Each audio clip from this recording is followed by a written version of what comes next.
Hello guys, in this video I'm going to show you how to enable the palm rejection function on the Penup application. But first of all, I just want to mention, please don't forget to subscribe to our channel, because at 100,000 subscribers we are going to show you our YouTube revenue statistics and growth strategy, how to make money online. So let's jump into it. First of all, open the application on your device.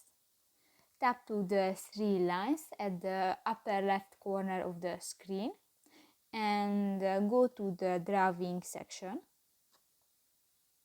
Here you just step on it to the settings button, and here you can find the palm rejection option and tap to the white circle, and this enabled. So that's pretty much it for this video guys. See you in the next one. Bye bye.